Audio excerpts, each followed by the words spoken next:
Hello, all viewers and listeners. Welcome to another episode of Pathways to the Ivies.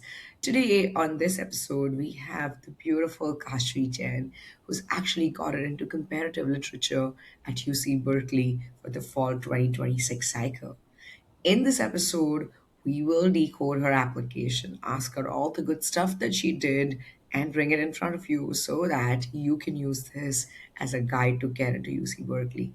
Kashri, welcome to the show. How does Thank it you. feel to get into UC Berkeley? How is that feeling? Thank you for that great introduction.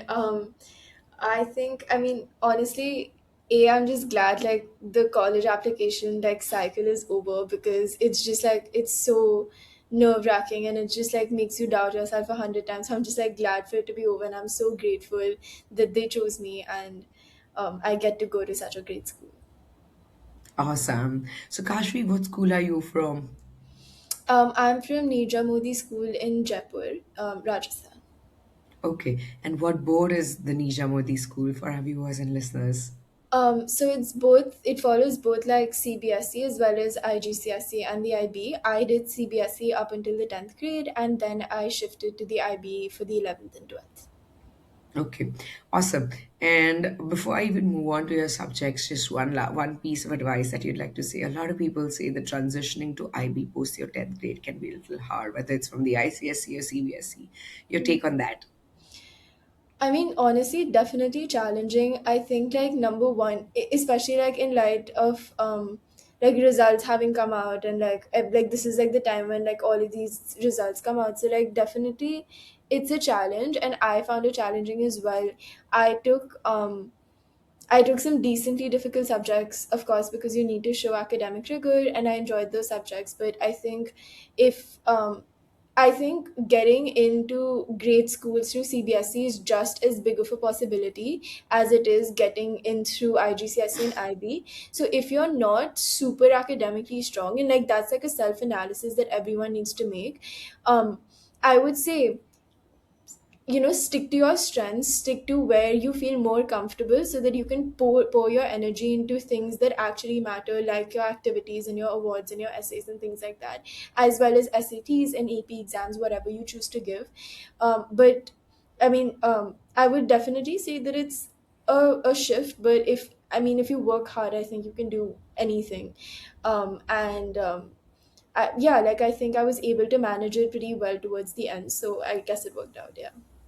Awesome, awesome.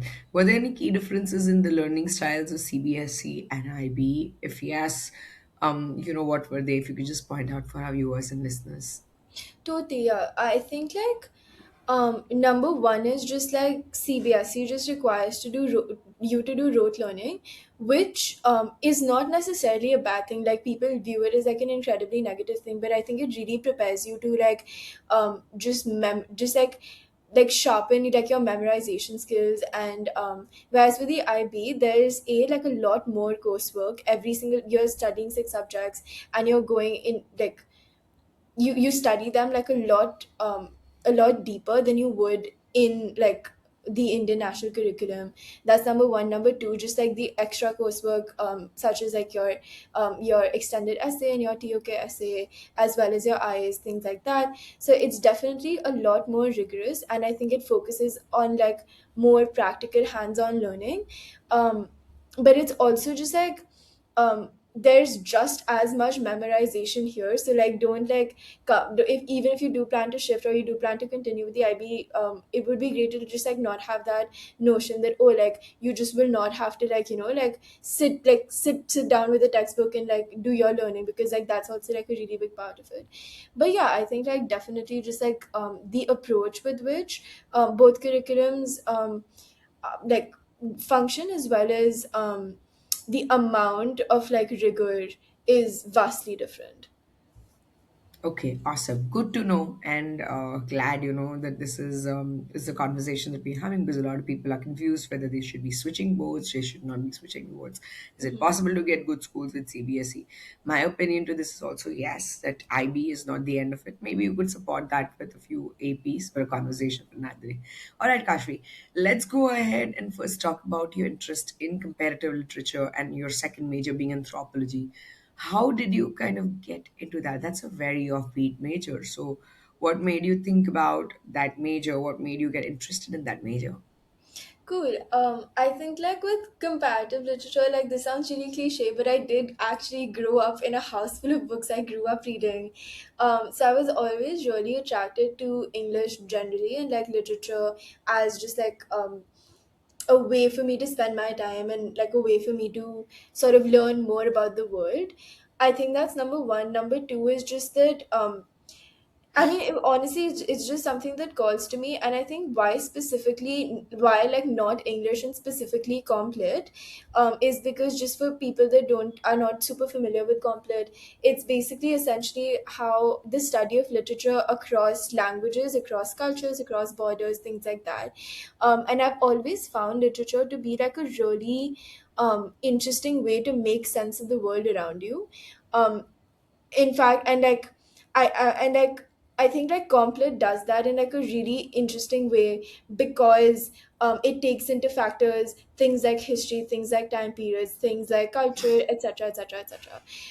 So I've just like naturally been very drawn to Complet, and even like when I started like doing things outside of the classroom in the 8th and ninth grade, I naturally gravitated towards things related to English. So for example, I had like a book club with my friend in the ninth grade, and it was like I think like what 6 or 7 of us just like sitting every month to talk about books. And um that's just like where my direction has been, and that's what I really wanted to pour my time towards. And as for anthro, I think like while I was developing Complet, as I like talked about it, it takes into account people and culture and their histories and stuff. And anthropology is the study of like human culture and human history and things like that, so I think it like ties in really well as well. um and anthro became like, and like when like I had to put in an alternate major, I always just thought of anthropology as like a very natural like a very like natural second major, I guess. But I think even like when you're applying whatever major you apply for, I think like your path in your head is set really quick because you naturally just gravitate towards certain things and you don't gravitate towards other things. And that's what people say when they talk about finding your passion and doing things that you enjoy, and that's how you get into college. So I guess like that's how I found Complet as well. Yeah. Got it, got it. So, if somebody wanted to pursue like comparative study in Berkeley, what should be their HLs and HSLs? Because or rather, can you talk about your HLs and SLs at Ivy that helped you get into comparative studies? So my HLs were economics, English, and history, and my SLs were biology, Hindi B, and math A. So I mean, definitely like history is. I mean, again, like for all of the reasons that I talked about, history and English are obviously like a very natural choice for Complet, but also generally, I think that if you history is like history HL is one of the most rigorous subjects in the IB, and to show academic rigor to colleges, I think it's like a really great subject to take. It forces you to think critically. It really honestly it forces you to be smarter because there's just like so much. It's so incredibly vast. And I just think it's a really cool subject overall. And econ I took because I also like have like a natural, like I gravitate pretty naturally towards economics, and I perform well in humanities based majors. So taking like a STEM HL when I'm already dealing with like a rigorous history HL, as well as preparing for my SAT, preparing for my college applications, would not have made a lot of sense for me personally. So that was just like sort of like my rationale behind taking those three HLs. Yeah. Awesome, awesome. I did not know history HL was supposed to be so rigorous. I've not interviewed, like, of many, many people I've interviewed, very, very few people take history at an HL. In fact, people don't even take it at an SL. So good to know. You also complemented that with economics and math, like economics at an HL and math at an SL.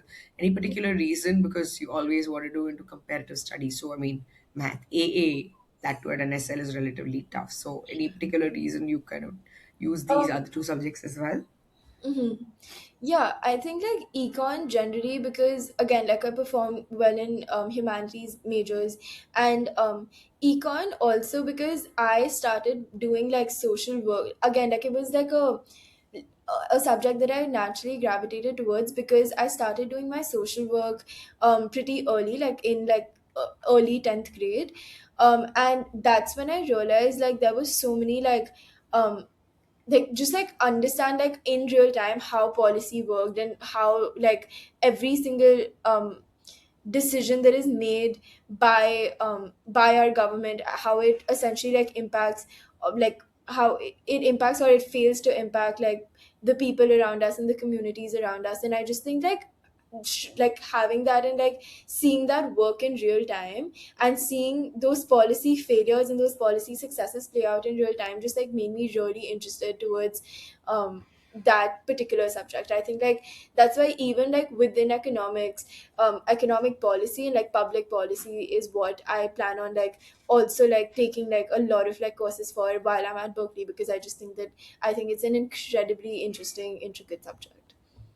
Got it. And math AA because generally I think like again like math AA is good for rigor, and I wanted to like still be able to challenge myself even if I do it as an SL. And I just wanted to it's just like a decision that I made because I didn't want to like I wanted to keep challenging myself and keep learning. Awesome. Good to know. Good to know. And have you taken the SAT, ACT? If yes, what was your score and your recommendation if others should be taking it or not? So I took the SAT. My super score was a 1510 with a 716 math and a 715 English. Um, I mean, definitely like your, I think like SAT and ACT, even though the UCs are test blind and I did not like I did not mention my score anywhere in my application because I knew it would not be considered. I think just taking the SAT and ECT for college admissions is incredibly important. I know like a lot of people that are just like these incredibly brilliant, hardworking people, but unfortunately, they weren't able to get like super good placements because they lacked a standardized test score. And with more and more colleges reinstating their standardized testing requirements, I just think it becomes incredibly important to show them that you can in like a universal exam you can perform well. So I mean definitely like the SAT, and the SAT is something that I struggled with as well. Like I had to do it over the like I finally got my score in the 12th grade right before applying. It was definitely incredibly stressful. So just like try to get it out of the way as soon as you can, because it's a very, very integral part of your applications for sure. Got it. Got it. So you definitely recommend it, irrespective of UC is your dream school, they're not your dream school, whatever. Fair Yeah. enough. All right, this is good to know. Let's get to your activities. I think the part which a lot of people are very, very excited to learn, speak about and usually know. So we discussed a couple of activities, and of course, you've done a lot of them. But we are going to just discuss like a snapshot of a couple of activities that you did. And the first one that I'd like to talk about is Boon, the National Ministerial Organization. This also happens to be your first activity on your UC application as well as your common application. Tell me a little bit more about it. What did you do? What were the things that happened as a part of it? All the good stuff. Cool. Yeah, no, totally. So Boond was something I started in the 11th grade, and I continued, like I did it for 2 years. This was after I had garnered like a little bit of expertise with like social work and social organizations, having worked under like along with like a team and um under a senior of mine in the 10th grade on like a pretty large scale um uh, like social project about like fluoride mitigation and fundraising for it. Boons just like came from honestly like realizing the extent of period poverty in India and just like understanding how dire conditions were when it came to basic access to period products. So Boons is a national menstrual equity organization. We're established in 3 states in India, and we plan on keeping on expanding. And we worked on 3 levels. So number one was education and just like having people get access to basic education. I mean, it was so like it. The situation is so dire that people don't even know why periods happen. Like they just know that they'll stop when you get pregnant. They don't even know like the name of like the organ through which um like the organ through which you like through which this entire process occurs. They don't know what the uterus is. They don't know the reason. It's incredibly like when you realize how huge the knowledge gap is. I think that's what really motivated me to like go beyond education as well, because there's no way that like one solution could actually fix this entire system. So number one was education. Number two was that we vocationally trained women to make reusable period pads, and we connected them with employers in Rajasthan and beyond, as well as and like provided them with employment. So those were like the three things that we worked on, and we were able to get to like a pretty like amazing number. We were able to impact a lot of people, because I also like was blessed enough to have a really like hardworking team that believed in this cause as much as I do. And so we were able to impact close to 30K women across India over the course of 2 years. And we partnered with a lot of rural dispensaries, a lot of local towns, local governments, panchayats, things like that, to put like our education manuals in villages and small towns, as well as facilitate the selling of Booth pads that are made by the women that we trained, so that all of the money goes to them, so they're also financially empowered through these activities. So I think yeah, that's what Booth is about. That's something awesome. You reached about 30,000 women, and you instilled a ministerial curriculum as well as distributed pad. Also got the pad made by them. So it is at working at two levels. Really, really cool. I mean, I'm surprised. If this is the activity that doesn't get into Berkeley, then I don't know what will. But really cool. Congratulations on thinking about something that matters to you, and more than anything Hmm. taking the step to take it to the next level. Not many can do it. But coming to the next activity, I think your two books, which is Granny's Chula and Homebound. I love the name Granny's Chula, by the way. Very, very different. Yeah. Can you talk about, what these were? How did you get them published? What were these about? That would be great.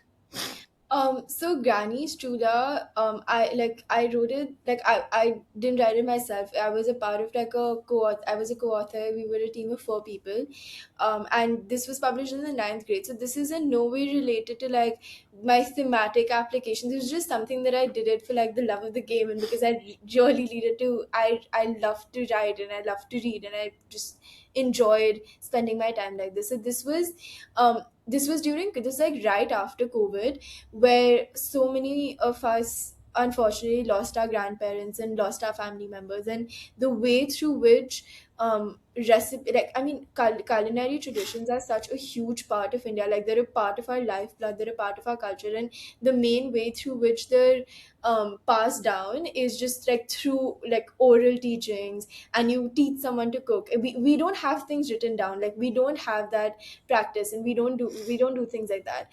And unfortunately so many people lost their elder ones, and those recipes were just forgotten with them. And that's what really like just like moved us to the point of making an intergenerational cookbook, and interviewing different like grandparents and asking about their family recipes and like jotting them down to create this like story about culture, and to create this story about family and food, and how all of it ties all of us together. So that was what Granny Chula was about. And we were able to we published this on Amazon. Publishing on Amazon is generally like a decently easy pipeline, but we also have a startup accelerator at our school called NSTART. That was just like the biggest support. Like we did all of this through their support. So we were able to get the book published, and we were able to participate in like a bunch of competitions, and we received a decent amount in funding as well. So all of those things like help quantify things to colleges as well. Like just like writing a book and publishing it is definitely a big deal, but to anyone watching, I would just say like try to like hit all of the statistics that you can, because while you might know how much it matters to you, for it to translate to them they need those figures, and they need to know how hard you worked. So that's what Granny's Chula was. And then Homebound was something that I did in the 11th grade, was when I was finally like figuring out exactly what I wanted to work on, and I wanted to talk about in like my essays, and like I wanted to base my literature work on. It was basically experiences of like indigenous communities across India, and across like different cultures in India. So they're like documenting their culture, documenting their traditions, their dances, their food, things like that. So like that's what Homebound was. And unfortunately I couldn't get it. It was just like under publishing when I submitted my applications, but thankfully it's published now. um, and yeah, I mean, I think that those were the two books that I did. And I think definitely, like, if you're applying for like an English related major, English or literature or whatever, having some sort of formal writing just shows that you have like the like that you can actually like plan these things and see them through. Definitely it's not necessary, but I think this also like helped my application a lot. Yeah. Awesome. Good to know. I mean, and also, like, the fact that you're a published writer in itself kind of goes a long way in general for from the perspective of applications, what I understand. So good to know that. We're going to talk about the next one, which is, you have you developed a digital archive on Southeast Asian subaltern diaspora. What was this? Can you talk a little bit more about it? Love that Yeah. activity. Cool. Yeah, this was like, I think this was like my brainchild. I love doing neither. So neither nor is basically an archive of like an audio visual textual archive, where I essentially, it was following the line of what I did in Homebound, where I wrote like a couple of research papers, and not full length research papers, but research articles on subaltern, like indigenous diasporic communities, and how they relate to like different like concepts of okay, basically subaltern diaspora is essentially this theory by Gayatri Spivak, who is this very renowned thinker and writer, who talks about like who talks about the concept of homeland and the concept of diaspora. And like reading her work is what like inspired me to do this. So I just like documented different like audio visual text, things like that, and I compiled them to create this archive that talks about experiences of like diasporic experiences of indigenous communities. And I think like this like added like a level of like academic rigor as well, because archival research is like a form of research.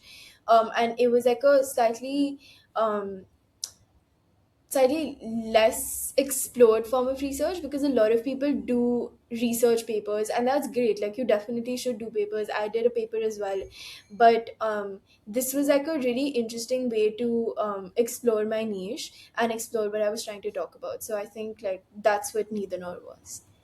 Awesome. Good to know. Good to know. And that is something very different than I've done. And I think this major in itself is very different from any other major that I have kind of interviewed. So good to know.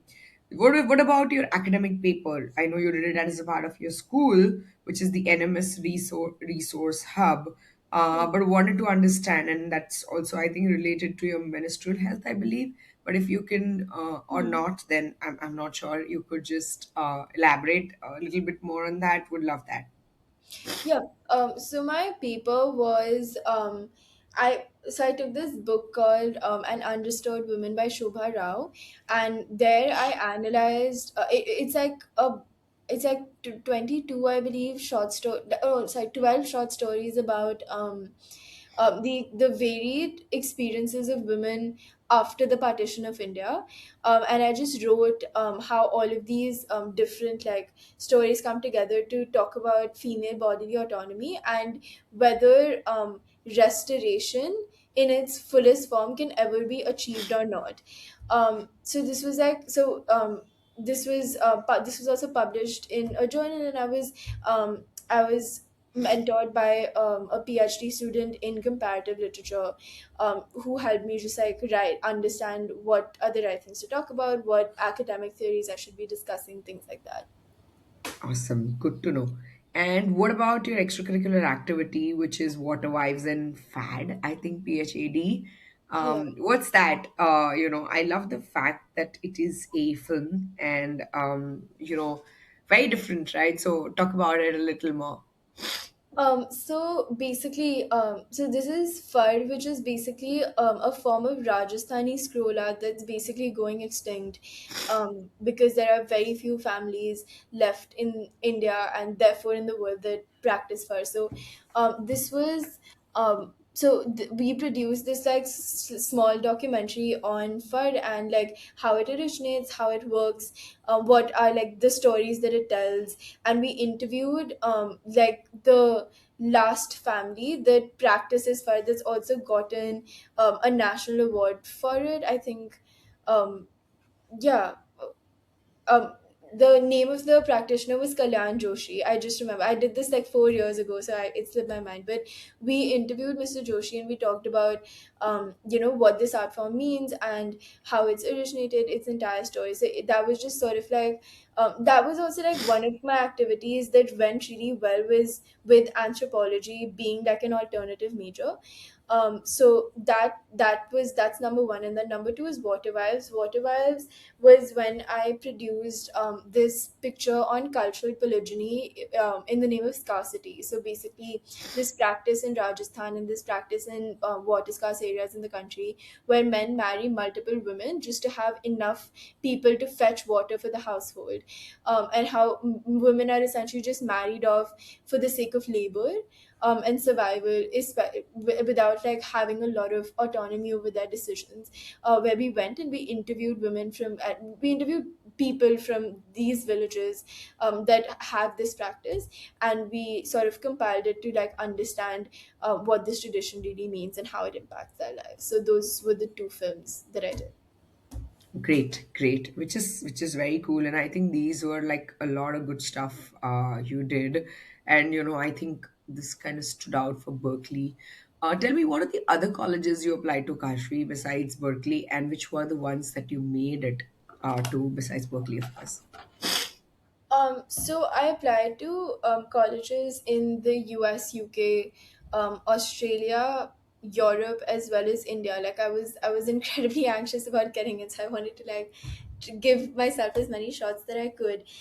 In the US specifically, I applied to Berkeley as well as UCLA, and I applied to around, I think, like a total of 10 colleges, where I was able to get through Berkeley, UVA, as well as Northeastern.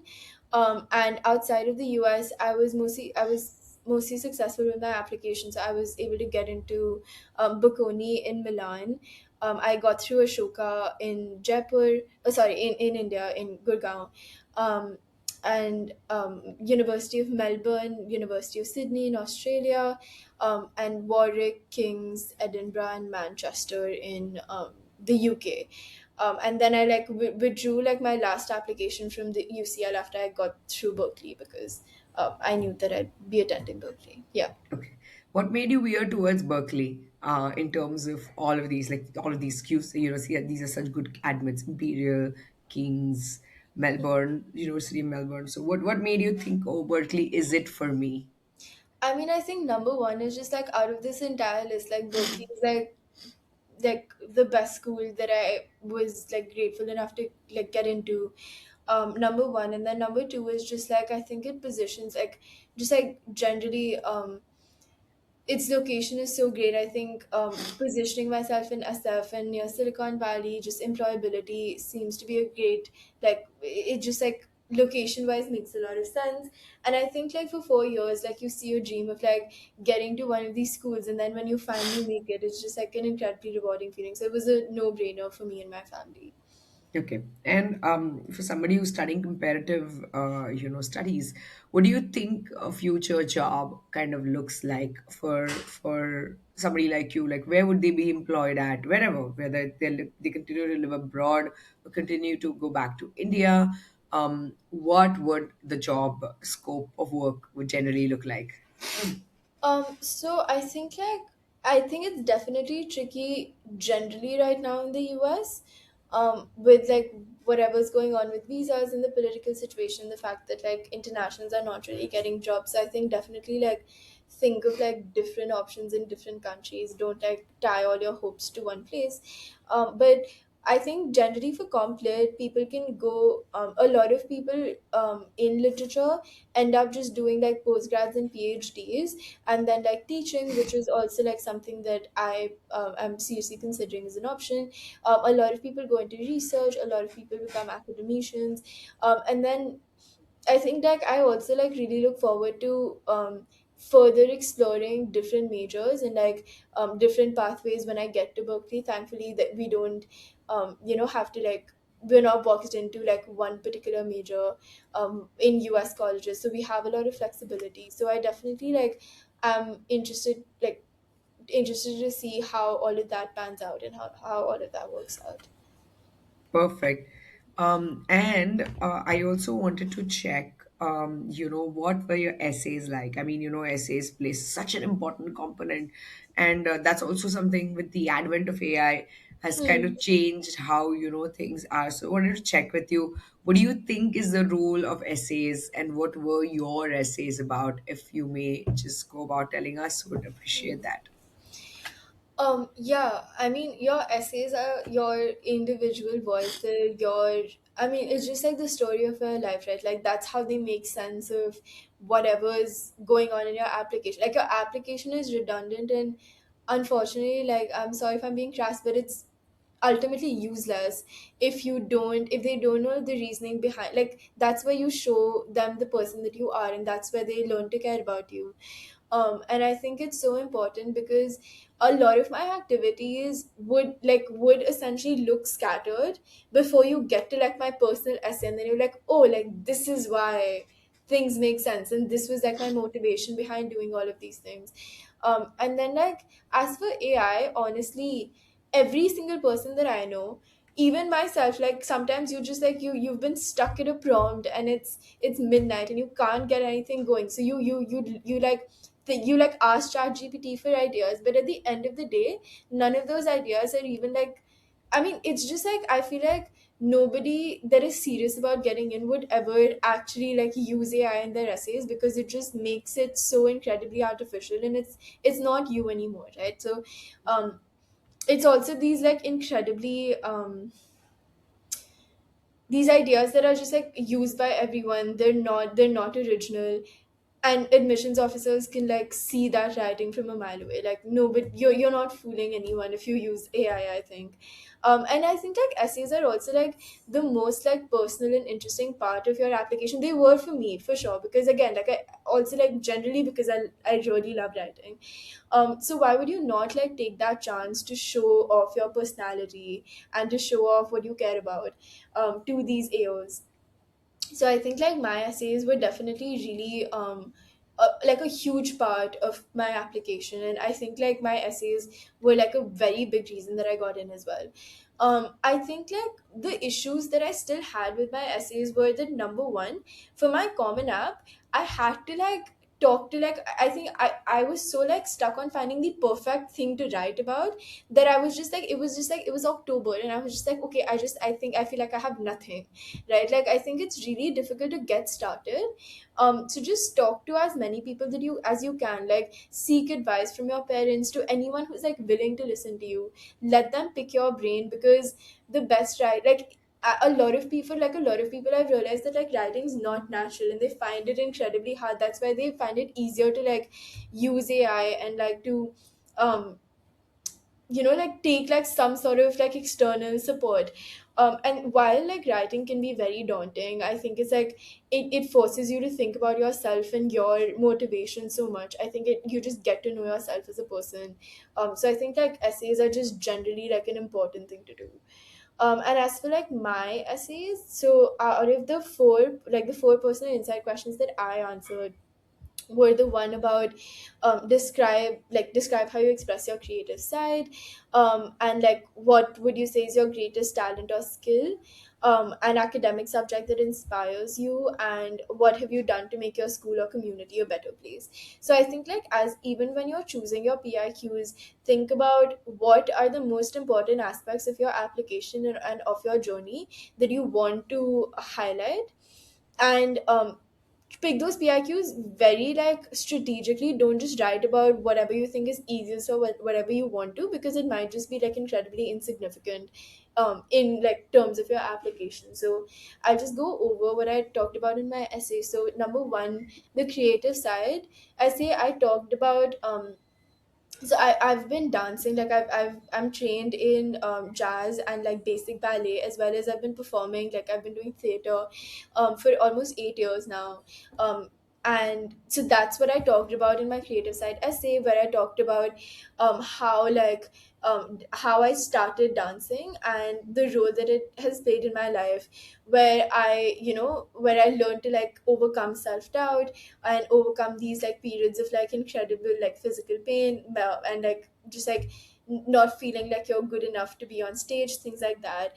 So it was like an adversity essay essentially, and where I just talked about like how now like the role that performance plays in my life. So that was number one, and then number two was like my greatest talent or skill. This was sort of like a part of, like this was where I introduced like my common app essay, like personal statement story into my UC application, where I talked about the skill that I'm like proudest of is my ability to narrate stories, where I just talked about how I am a storyteller, and through all of my ventures, whether it be through Boons, where I tell a story of women rewriting themselves into a narrative of autonomy, where it is literally through like my books, where I'm quite literally narrating stories, or every single one of my projects, and like where it came from, like where that instinct came from, where it when it came from seeing in Indian literature, like when my dadi used to read like bedtime stories to me, where I always used to think about how these women were always subjects to like the men in the story, and they were always like secondary supporting characters, and how I did not want that to be the narrative of India. So every single time that I saw like an injustice happening or something that I felt was wrong, I talked about, and I like sought to reimagine that narrative. So that was like my like main like personal like essay, and that was like I think like my most important essay as well. Number three was an academic subject that inspires you. I talked about English, of course. What else would I talk about? And I just talked about like my this was also like a sort of like a why complete essay.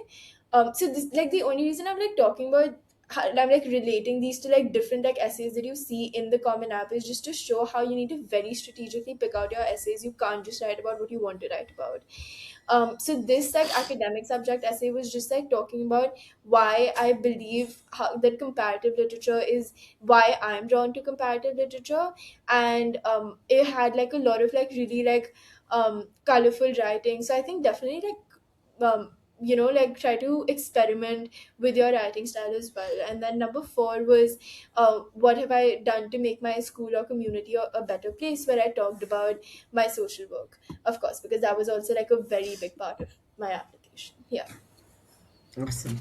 And we are at the receiving end of this. So also wanted to check now that you're done with your application, what was your journey like? What were the things that you think you could do better so that we can advise people who are watching this that hey, you could do this better. So, what do you think that was for you, Kashvi?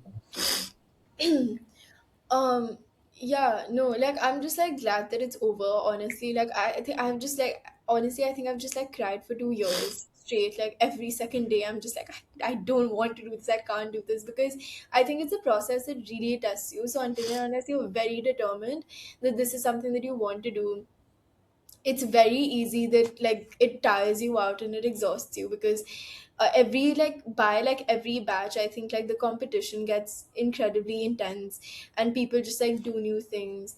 But if you're genuinely passionate about the things that you want to do, you're honestly, like, again, like, incredibly cliche advice, but if you're genuinely just following your passion, I think you will end up where you want to be. And it might be like a very, it won't be like a smooth road. It definitely wasn't one for me. But like, you'll get there, like, it will be fine. And I think like that, like, is something that a lot of people like a little bit of struggle remembering. But as for the things that I didn't do right, I think, oh, I apologize, I'm so sorry. It's okay. Yeah, so as for the things that I didn't do right, I think number one is that definitely, like, my biggest advice is, please get your standardized testing out of the way.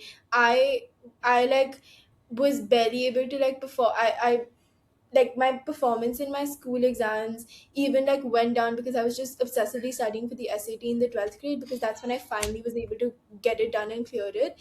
And it's just like the biggest headache until you get it done and then you have your scores. I think number one is just like your standardized testing is the most important thing to get out of the way. And also, like, even if you only want to attend the UCs and their test line, and just like, don't like close off your options by not having like a score of some sort, even if it's not the best score in the world.